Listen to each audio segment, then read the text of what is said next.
Media झूठी खबरें फैलाकर पूरे मुल्क में जो तबाही मचा कर रखी है, सबसे बड़े दहशतगर्द मीडिया वाले हैं। कारी इकबाल साहब जो था, उनकी ज़िंदगी जो है वो खुली किताब की तरह रोशन है। वो इस इलाका के एक स्कॉलर माने जाते थे। वो हिंदुस्तान के लिए अपनी जान देता है और उसको जब टेररिस्ट करार दिया जाता है तो मीडिया पे लोगों का टोटली आज की डेट में भरोसा नहीं है। ये मतलब जो भी चैनल मतलब ये हैं ऐसे चैनल कुछ जिनको गोदी मीडिया का लेबल लगा हुआ है, जिनको टैग लगा हुआ है गोदी मीडिया का, ये चैनल सिर्फ लड़ाई लगवाते हैं। ये सिर्फ जनाब नफ़रत वाली बातें पर और लड़ाई लगवा रहे हैं और कुछ भी सच्ची बात ये कहने के मतलब हकदार ही नहीं है, ना कह सकते हैं। क्योंकि अगर हमारा मतलब अपना कारी इकबाल साहब शहीद हुआ, उनका डेथ वाला फ़ोटो खून से लथपथ लगा के उन्होंने इसको मतलब अपना बहुत बड़ा मतलब मिलिटेंट बना के जो पेश किया, ये हमारे साथ बहुत बड़ी नाइंसाफ़ी है। ये 7 तारीख का वाक़या है। तो 8 मई को हम सुबह जब यहाँ बैठे अपने घर में, लोग आते हैं यहाँ ताज़ियत के लिए, तो किसी ने मोबाइल निकाला, कहा कि इसमें ख़बरें चल रही हैं कि कारी इकबाल बहुत बड़ा दहशतगर्द था, ये कोटली में कोई सेंटर चला रहा था, वहाँ मारा गया ये, और ये बताया कि पुलवामा का मास्टरमाइंड था। ऐसी जब हमने ख़बरें सुनी तो हमारा तो दिमाग ख़राब हो गया, हमारे पाँव तले ज़मीन खिसक गई कि हमारे ऊपर, हमें तो बर्बाद कर दिया मीडिया वालों ने, हमारे ऊपर इतने बड़ा इल्ज़ाम लगाया। क्योंकि मेरा भाई एक शरीफ-उन-नफ्स इंसान था, एक स्कॉलर आदमी था। तो एक आदमी का घर मतलब परिवार टूट रहा है, उसके आप आंसू पूछने की जगह अगर उसका और जख्म पे नमक लगा रहे हो तो ये कहाँ का इंसाफ। हम यही अपील करना चाहेंगे कि हमारे भाई को एक शहादत का दर्जा दिया जाए, और जो उनके बच्चे हैं, उनका परिवार है, छोटे छोटे बच्चे हैं, उनकी तालीम का इंतज़ाम है, ये सब इंतज़ाम किया जाए और उनके बच्चों का ख्याल रखा जाए। सरहदी ज़िला पुंछ के मंडी बाइला इलाके में हम मौजूद हैं, जहां आपने देखा कि हिंदुस्तान और पाकिस्तान के बीच जब कशीदगी बनी और उसके बाद पुंछ में एक मदरसे के अंदर एक कारी की जब शेलिंग के दौरान मौत हुई, तो किस तरह से नेशनल मीडिया ने उसे एक मोस्ट वांटेड टेररिस्ट का जो है वो खिताब दिया और कहा कि वो शख्स जो था कई मास्टरमाइंड जो है कई हमलों का था, जिसने जम्मू कश्मीर के अंदर हमले कराए। लेकिन उसकी हकीकत क्या है, हम इस वक्त उसके गाँव के अंदर हैं। अगर आप ये तस्वीरें देखेंगे, ये उस कारी साहब का घर है और यहाँ पर इस इलाके के जो है वो लोग मौजूद हैं। यहाँ पर बाद में आपने देखा किस तरह से इंतज़ामिया की जानिब से भी क्लैरिफिकेशन दिया गया। यहाँ के सीनियर सुपरिटेंडेंट आप पुलिस हों या फिर बाकी लोग हों, उन्हें प्रेस रिलीज़ जारी करना पड़ा। इस कदर जो है वो नेशनल मीडिया के ऊपर उनका नाम चढ़ा। लेकिन अगर आप अभी भी देखेंगे, यहाँ कई दिन बीत चुके हैं, लोग इस समय यहाँ पर फिर भी मौजूद हैं। और यहाँ अगर मैं कैमरामैन से कहूँगा तो काफ़ी सारे इस गांव के जो हैं सरपंच हूँ या फिर नायब सरपंच हूँ, नंबरदार हूँ, वो तमाम लोग जो हैं वो इस समय यहाँ पर बैठे हुए हैं। मैं चाहूँगा मैं इन लोगों के साथ भी बातचीत करूं और कारी मोहम्मद इकबाल के बारे में भी जानना चाहेंगे, जो उनके ऊपर इल्ज़ाम तराशी की गई। उन्होंने, आप यूँ समझिएगा कि देश के लिए उन्होंने शहादत दी, लेकिन उस शहादत को किस तरह से इस नेशनल मीडिया ने जो है वो न्यूज़ रूम के अंदर बैठ के क्या क्या बातें वहाँ पर की, ये लोग जो है ना बड़े गुस्से में है। एक तरफ इन्हें उनकी शहादत पे बड़ा फ़ख्र है, वो एक मदरसे के उस्ताद थे जहाँ वो बच्चों को पढ़ाते थे। इनसे वो तमाम कहानी हम जानेंगे, तमाम बातें हम जानेंगे। आप एक बार मैं कैमरामैन से कहूँगा कि थोड़ी सी ये तस्वीर आप दिखाइए। देखिए, मैं आपको बताना चाहूँगी ये वही लोग हैं जो उनके ख़ास हैं, उनके करीबी हैं, उनके भाई हैं। उस इलाके के सरपंच यहाँ पर बैठे हुए हैं। इनसे बातचीत करेंगे कि वो जिस कदर उनकी बातें या उनकी शोहरत जो है वो बहुत ज़्यादा मकबूल है इस अपने इलाके में भी, और एक मदरसे के अंदर वो पढ़ाते थे। सबसे पहले बात करेंगे इस इलाके के सरपंच से। सर, क्या नाम है आपका? मेरा नाम तारिक मंजूर है, मैं एक्स सरपंच हूँ। एक्स सरपंच है। आपसे मैं जानना चाहूँगा, जो इल्ज़ाम तराशी कारी मोहम्मद इकबाल के साहब के ऊपर की गई, एक मदरसे के वो उस्ताद थे, वहाँ पर पढ़ाते थे, नेशनल मीडिया ने किस तरह से उसे बढ़ा चढ़ा कर पेश किया और कहा कि ये शख्स जो है कई हमलों का जो है वो मास्टरमाइंड रहा है, थोड़ा सा उनके बारे में आप बताइए। सबसे पहली बात है कि कारी मोहम्मद इकबाल साहब बेसिकली उनका घर यही है जहाँ आप पहुँचे हो इस टाइम। तो ये पहले शुरू में 3rd प्राइमरी तक इन्होंने इधर ही बाइला अपने स्कूल में मतलब तालीम हासिल की। उसके बाद यहाँ से सेड़ी ख्वाजा हमारा एक मदरसा जो यहाँ से 7-8 किलोमीटर दूर है, वहाँ जाके इन्होंने कुरान पाक हिफ़्ज़ किया। और उसके बाद वो यहाँ से चले गए महाराष्ट्र में, अकलकोवा एक मदरसा है अशातुल उलूम, वहाँ जाके इन्होंने कारी कोर्स किया और उसके बाद मौलवियत की वहाँ से। 2004 में वापस आए और पुंछ ज़ियाउल उलूम हमारा जो स्टेट का सबसे बड़ा मदरसा है, वहाँ जाके इन्होंने एज ए मुदर्रिस, एज ए टीचर काम अपना शुरू किया। और उस दिन भी मतलब अपने मदरसे में पढ़ा रहे थे। ये जो ही शेलिंग मतलब उस टाइम दोनों अपना मुल्कों की तरफ से शुरू हुई, तो शेलिंग में जब शिद्दत हुई, थोड़ी ज़्यादा शेलिंग हो गई, मदरसे के बच्चे जो थे उन बच्चों को मतलब ये अपने अपने रूम से निकाल कर एक था, उस हॉल में शिफ्ट कर रहे थे। ये भी अपने उस रूम में गए। जब जो ही रूम में पहुँचे तो इतने में आके मतलब शेल जो है इनके रूम के आगे पड़ा और उस शेल का एक स्प्लेंडर उड़ा और उड़ के इनको लगा, जिसकी वजह से ये ज़ख्मी हो गए वहाँ। और ज़ख्मी जब हो गया, वहाँ से उठा के इनको हॉस्पिटल पहुँचाया गया। हॉस्पिटल पहुँचाने के बाद तकरीबन 10 या 20 मिनट के बाद इनकी डेथ हुई। ये सुबह तकरीबन 7 तारीख 7:30 और 8 बजे के दरमियान का टाइम है। उसी टाइम हमें फ़ोन आया, हम यहाँ से पुंछ गए और पुंछ जाके हमने वहाँ से डेड बॉडी रिसीव्ड की और वापस आ गई है।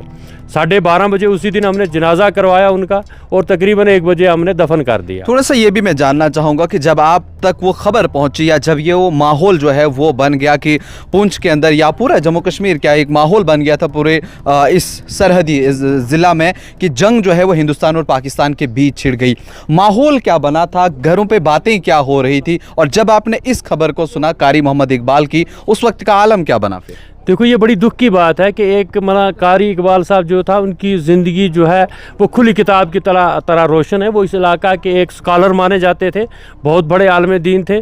और जब ये खबर फैली दूसरे दिन 8 बजे सुबह के मतलब कुछ जी न्यूज़ और अपना न्यूज़ 18 और 2-4 चैनल्स हैं जिन्होंने ये न्यूज़ चलाई कि अपना कारी इकबाल जो है ये पाकिस्तान कोटली में कोई ट्रेनिंग सेंटर चला रहा था, पुलवामा इंसिडेंट का मास्टरमाइंड था ये और बहुत बड़ा टेररिस्ट था ये। तो ये इलाका में बहुत बड़ी मतलब एक नाराज़गी फैली और पहले ही एक अपना वो गम का एक माहौल था। तो मैं ये कहूँगा कि उन लोगों ने इनके हम सब के मतलब अपना ज़ख्मों पे नमक छेड़ने की बात की। वो तो कितनी अब आपको जो है वो नफ़रत उन चैनल से हुई या फिर कितनी उम्मीद आप रखते थे उन चैनलों से? लोग बहुत विश्वास करते थे, कभी कुछ खबर हो, चाहे आप मुल्क के बारे में आपको जानना हो, बाकी चीज़ों के बारे में जानना हो, इंसान टीवी ऑन करता था और लगता था कि वहाँ जो लोग बैठे हैं बड़े पढ़े लिखे हैं, बड़े जिम्मेदार लोग हैं, सही खबर हम तक पहुँचाएंगे। देखो मेरे भाई, मीडिया जो है ये डेमोक्रेसी का 4th पिलर माना जाता है।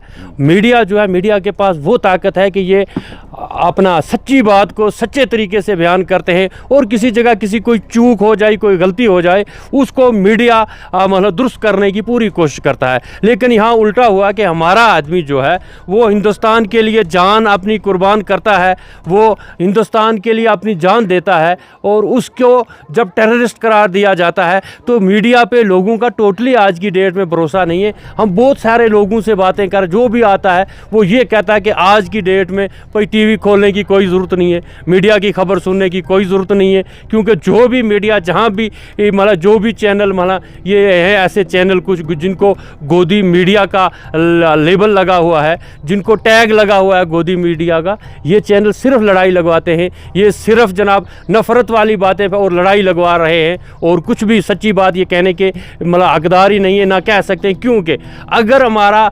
मतलब अपना कारी इकबाल साहब शहीद हुआ, उनका डेथ वाला फ़ोटो खून से लथपथ लगा के उन्होंने इसको मतलब अपना बहुत बड़ा मतलब मिलिटेंट बना के जो पेश किया, ये हमारे साथ बहुत बड़ी नाइंसाफ़ी है। चलिए, शुक्रिया हमसे बात करने के लिए। और भी कई सारे लोग हैं जो यहाँ पर बैठे हुए हैं, हमने ज़रूर जो है इनके साथ बातचीत करेंगे। उनके भाई हैं, कारी मोहम्मद इकबाल साहब के भाई हैं, उनसे बातचीत करेंगे। आपका शुक्रिया वक्त देने के लिए। और आपसे जानना चाहेंगे कारी मोहम्मद इकबाल साहब के बारे में, जो बताया जा रहा है कि वो मदरसे में पुंछ के अंदर पढ़ा रहे थे। थोड़ा सा आप हमें उनके बारे में बताइएगा कि जब वो पुंछ के अंदर थे, काफ़ी सारे बच्चों को ये सुनने में आया कि उससे पहले उन्होंने लोगों के साथ बात की, जब वो बच्चे मदरसे में थे उनको घर भेजने का काम किया। वो पूरी कहानी जो है हमें बताइएगा। जिस तरह से पहले हमने सुनी तो बड़ी रोंगटे खड़े कर देने वाली वो कहानी थी कि अपने आप पे उन्होंने दाव खेला लेकिन बाकी किसी को आंच नहीं आने दी। शुक्रिया आपका। मैं कारी मोहम्मद फ़ारूक मेरा नाम है। मैं शेर ख्वाजा जामिया कासिम उल उलूम के अंदर में भी पढ़ाता हूँ। तो सुबह मैंने कारी साहब से अपने भाई से कारी इकबाल साहब से बात की, फ़ोन पे बात की। मैंने कहा कि पुंछ में गोलाबारी हो रही है, आप बच्चों को लेकर बाइला की तरफ घर में निकल आए। तो उन्होंने फ़ोन पे कहा कि वहाँ भी ख़तरा है, उधर भी गोले पड़ रहे हैं, तो उधर भी ख़तरा है। तो फिर मैंने कहा कि इधर शेरी ख्वाजा की तरफ निकल आए, वहाँ मैं मदरसे में था, मैंने कहा इस तरफ निकल आए, बोलते चलो मशवरा करते हैं। तो फिर तकरीबन ये 6:30 की बात है। तो फिर 7:15 बजे मैं सुनता हूँ कि कारी साहब को वहाँ पाकिस्तानी गोलाबारी की वजह से वहाँ बम पड़ा और वो कारी साहब ज़ख्मी हो गई, और ज़ख्मी हालत में बताया कि उनको हॉस्पिटल में ले जाया गया, और फिर वहाँ तकरीबन आधे घंटे के अंदर अंदर वो शहीद हो गए, अल्लाह को प्यारे हो गए। हमें बहुत सदमा हुआ इसका, क्योंकि हमें पहले भी अभी ये पहलगाम में जो हमला हुआ था, हमें उसका दुख था, क्योंकि वो हमारे मेहमान थे, उनके साथ जो हुई थी वो ज़्यादती हुई थी, हमें उसका सदमा था, दुख था। लेकिन उसके बाद फिर जब ये हमने अपने भाई का सुना और भी इधर उधर सुना, तो हमें और दुख हुआ। लेकिन हमने कहा चलो अपने वक्त के लिए अपनी जान कुर्बान की, शहीद हुए अपने वक्त के लिए, अपने देश के लिए, तो हमने कहा चलो भी शुक्र अल्हम्दुलिल्लाह हमने सब्र किया। लेकिन जब दूसरे दिन हम देखते हैं ये 7 तारीख का वाक़या है, तो 8 मई को हम सुबह जब यहाँ बैठे अपने घर में, लोग आते हैं यहाँ ताज़ियत के लिए, तो किसी ने मोबाइल निकाला, कहा कि इसमें ख़बरें चल रही हैं कि कारी इकबाल बहुत बड़ा दहशतगर्द था, ये कोटली में कोई सेंटर चला रहा था, वहाँ मारा गया ये, और ये बताया कि पुलवामा का मास्टरमाइंड था। ऐसी जब हमने ख़बरें सुनी तो हमारा तो दिमाग ख़राब हो गया, हमारे पाँव तले ज़मीन खिसक गई कि हमारे ऊपर, हमें तो बर्बाद कर दिया मीडिया वालों ने, हमारे ऊपर इतने बड़ा इल्ज़ाम लगा। क्योंकि मेरा भाई एक शरीफुन नफ्स इंसान था, एक स्कॉलर आदमी था, मस्जिद में जुमा के दिन जाकर वो बयान देते थे, हिंदुस्तान की बात करते थे, अपने बच्चों को तालीम देते और पढ़ाते वो अल्लाह दुनिया से चले गए। जब उसी दिन वो बच्चों को अंदर चला रहे थे कि अब नीचे चलो, हाल में बाहर गोले पड़ रहे हैं, आप अंदर चलो, तो उनको बचाते बचे आप कमरे में पहुँचे, वहाँ बैठे, तो वो शहीद हो गए। तो हमें इस चीज़ का बहुत दुख है। जबकि वो शहीद हुए तो हमें ये तवक्को थी कि गवर्नमेंट ऑफ इंडिया हमारे भाई को शहादत का दर्जा देगी, लेकिन उधर से हमें क्या आ रहा था, गोदी मीडिया क्या बता रही है कि ये बहुत बड़ा दहशतगर्द था। हमें इस बात का बहुत बड़ा दुख है। लिहाजा ऐसी मीडिया के चैनल जो है वो बंद होने चाहिए, उनके ऊपर FIR लगनी चाहिए, उनको सलाखों के पीछे करना चाहिए, और उनके ये चैनल बंद होने चाहिए। हमें बहुत बड़ा सदमा है इस बात पे। हम पूरी हिंदुस्तान की गवर्नमेंट से ये अपील करते हैं, मोदी साहब से और अमित शाह साहब से, और जम्मू कश्मीर की गवर्नर, इंतज़ामिया, DC साहब, SP साहब से, और हम ये कहना चाहेंगे कि इनकी ये ऊपर FIR लगनी चाहिए और इनको सलाखों के पीछे करना चाहिए, और ये इनके चैनल जो है बंद होने चाहिए। अब हमें ये मीडिया के ऊपर यकीन ही नहीं रहा, क्योंकि ये मीडिया के ज़रिए जो है हुकूमत चलती है हिंदुस्तान का, बहुत बड़ी है ये मीडिया थी। लेकिन मीडिया में झूठी खबरें फैलाकर पूरे मुल्क में जो तबाही मचा कर रखी है, सबसे बड़े दहशतगर्द ये मीडिया वाले हैं, जो ऐसी झूठी खबरें फैलाकर लोगों को ख़राब करते हैं, लोगों के आपस में एक दूसरे से टकराते हैं, लोगों में अफरा तफरी, जो अफरत में आपस में नफरतें फैलाते हैं, ये सब मीडिया वाले करते हैं। ऐसी मीडिया वालों के खिलाफ FIR लगनी चाहिए, और जो दहशतगर्दी का केस है वही केस इनके ऊपर दर्ज होना चाहिए, उनको सलाखों के पीछे धकेलना चाहिए। कारी फारूक साहब, मैं समझ सकता हूँ आप बहुत जज्बाती हैं, और समझ सकता हूँ कि आपसे आपका भाई जुदा हुआ है, आप काफ़ी जज्बाती है। अब मुझे ये बताइएगा थोड़ा सा कि कारी जो मोहम्मद इकबाल साहब थे, उनकी फैमिली में अब कौन कौन बचा है? उनकी फैमिली में उनके 8 बच्चे हैं और 2 बीवियाँ हैं, जिनमें 5 बच्ची और 3 बच्चे हैं, और एक बच्चा हैंडीकैप है। सब छोटे छोटे बच्चे हैं। वो अकेले उनके लिए कमाते थे, तकरीबन 10-12 हज़ार रुपये तनख्वाह थी उनकी, और वो लाकर अपने बच्चों का पेट पालते थे। अब बच्चों का कमाई का कोई ज़रिया नहीं रहा है। लिहाजा मैं गवर्नमेंट ऑफ इंडिया से ये गुजारिश करूँगा कि एक उनको तो शहादत का दर्जा दिया जाए, दूसरे उनकी बच्चों की कफ़ालत का इंतज़ाम किया जाए। कई सारे पॉलिटिशियन, सियासतदान जो है वो यहाँ पर आए होंगे, आपसे यहाँ बातचीत की होगी, क्या कुछ रिलीफ के बारे में या बाकी चीज़ों के बारे में किसी ने कोई आश्वासन दिया, आपको बात हुई? नहीं, आए सब, लेकिन यहाँ आकर किसी ने इस बारे में कोई बात नहीं की हमसे, कोई बात नहीं की, कोई बात नहीं की हमसे। अब आपके वक्त के जो हुक्मरान हैं उनसे आप क्या उम्मीद रख रहे हैं, क्या कहना चाहेंगे उन लोगों को? हम यही अपील करना चाहेंगे कि हमारे भाई को एक शहादत का दर्जा दिया जाए, और जो उनके बच्चे हैं, उनका परिवार है, छोटे छोटे बच्चे हैं, उनकी तालीम का इंतज़ाम है, ये सब इंतज़ाम किया जाए, और उनके बच्चों का ख्याल रखा जाए। साफ तौर पर आपने सुना कि किस तरह से जो है इन्होंने कहा कि इनके बच्चे जो हैं, बीवी यहाँ पर उनको रह गई है, और वो अकेले जो थे कमाई करने वाले थे।